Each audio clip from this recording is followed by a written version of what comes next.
This spot holds a special place in our hearts here in Namibia. This camel thorn tree behind us is where we sat as a board with the CEO on the 9th of September 2020, just having a vision of what can be.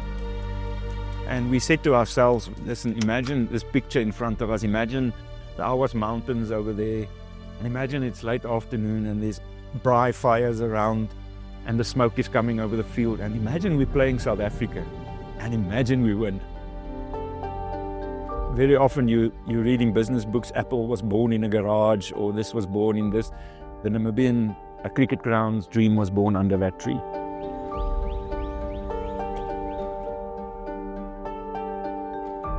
It was born out of a need. As our senior team started performing better, we just recognized the need for a home of cricket, a national stadium.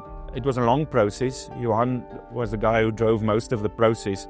And every week Johan would come back to the board meeting and he would need 2 more coffees to keep him going, because it was a bit of an uphill battle in the beginning.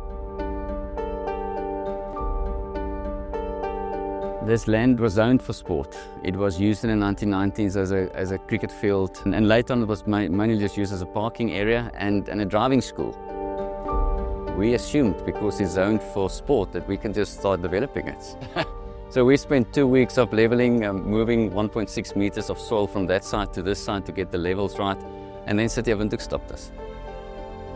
That started the 18-month journey of back and forth. I cannot tell you how many meetings to get to a point where we could actually start applying legally for the land. Not getting the land, but starting the application process for the land.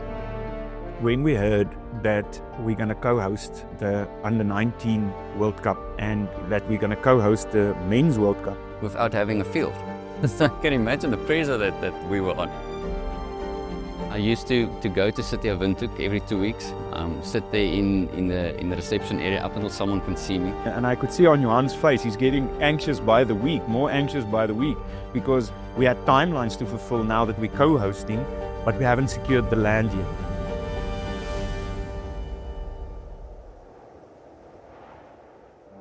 After we got the bid, City of Windhoek called us and they said, Johan, you now got the World Cup. We will now avail the land to you to apply legally to have it. It was in total about a 2.5-year journey from that we started breaking ground to that we actually officially were allocated the land to start development.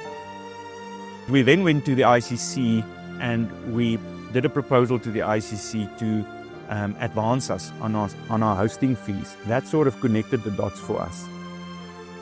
The ICC was the catalyst, and that was the cash flow we needed to start the project, which is something that is not a normal and traditional occurrence. We obviously had to submit all our plans and everything we wanted to do around the project and how we're going to fund it, etc. But that advance paid for 45%, 46% of what you're seeing here today. So we seeded the 18th of January 2024, the outfield. We started building pitches in February. It took us a month to plant grass on that main strip. We were very fortunate and blessed, and I think that's one thing that we must reiterate throughout this entire process of building, is that the grace and the support and the favor that we've received in this process have been enormous.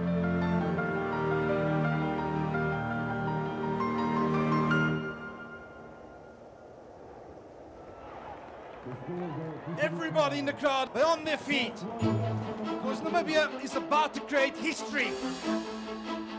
Oh! History moment!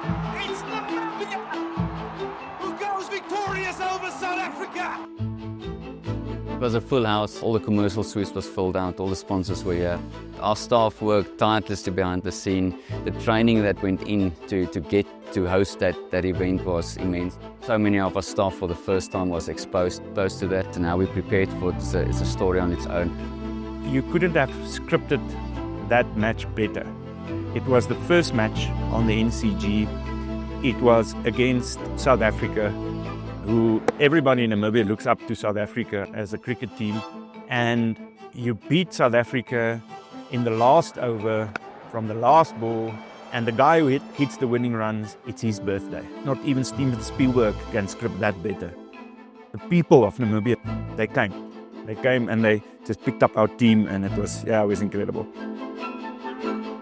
The win against the Proteas was even more special than our World Cup wins because it was on home soil. It had that feeling of connecting to the Namibian people, it had that feeling of cricket's here to stay. It just felt like a little bit of a new dawn for me on the day. You know, that was almost like, you know, picking a fruit that eventually got ripe from a tree. It was that you could see that fruit coming, and you could see that we're getting there and getting there. And when that happened, it's just a testimony to 5 years of hard work, discipline, grit, integrity, and just excellence from our team on the ground. We developed this ground obviously to host the 2027 Men's World Cup. So we needed a proper main field that complies to all the regulations, but we also needed a facility to feed the domestic programs, all our international cricket, to adjacent fields, each with 8 and 9 cricket pitches, and then to become a training venue and a playing venue at the same time. Then we incorporated an indoor centre into it, a lovely high-performance gym with a full-on recovery centre. Our physio practices here, our bio practices here, and a lot of sport businesses is built into the main building where we can actually start training like the best in the world. And it's uplifted our men's and our women's team tremendously in the last 8 to 10 months. The first thing as a professional sports person is the fact that you have everything in one place. It just makes you elevate your own game, and I think that every country, and especially in the associated world where resources are often more scarce, it's like everyone needs a home like this. Everything that you see here has got a multi-purpose. On a non-match day, this operates fully as a conference facility, a full-time restaurant, there's corporate businesses on site, there's a gym that's open to the public. So it's truly a facility that's built by Namibians for Namibians and to serve not just cricket but the entire corporate community.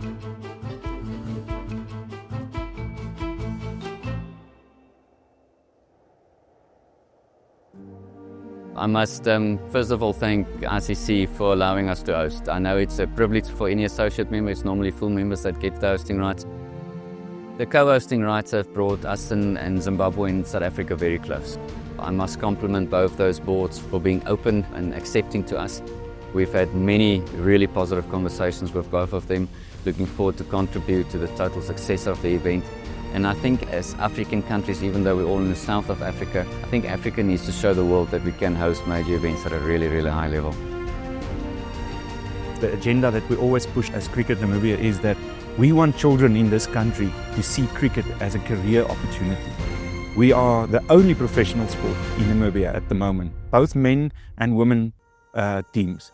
And we want to see a child in Oshakati or in Katima Mulilu or in Oranje Mund say, I want to play cricket, that's a career for me, and I want to play at the NCG.